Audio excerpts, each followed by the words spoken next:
大家好，欢迎来到五味的美食频道。正宗川式的鱼香肉丝是一道注重味型、突出一锅成菜特点的经典川式菜肴。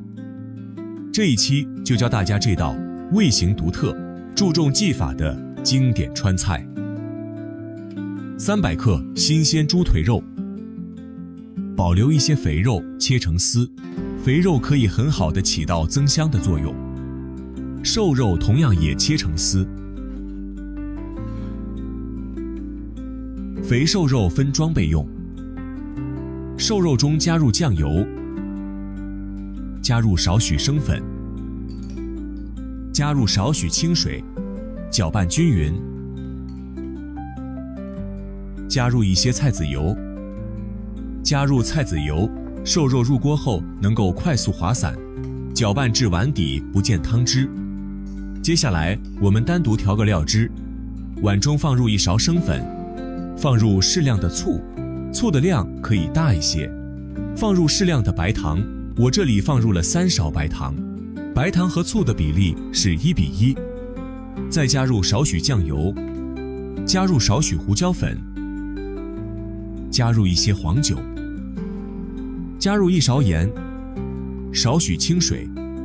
调配料汁是这道菜一锅成菜的关键。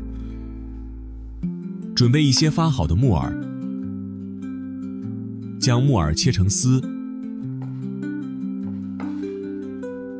葱切成节，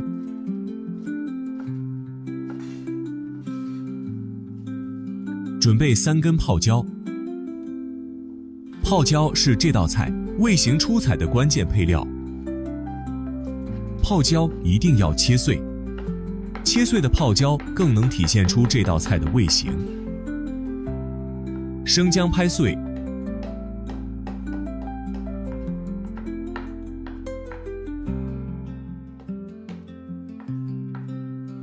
蒜切成末，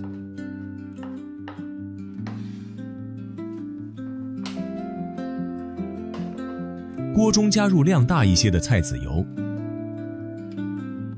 先将肥肉下锅煸炒，然后下入瘦肉滑散，煸炒一会儿。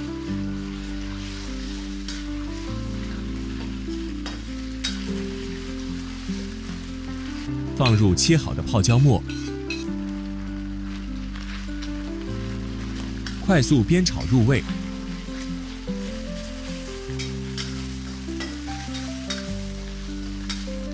放入姜末和蒜末，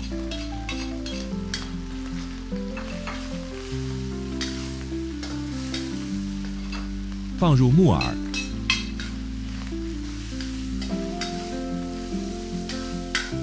放入1半的葱，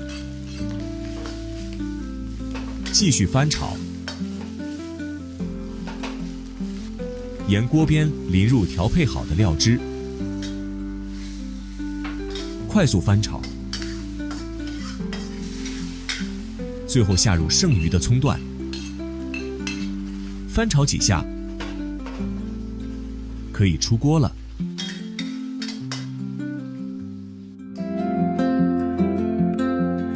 川式鱼香肉丝，一锅成菜，味型独特，你学会了吗？我们下期再见。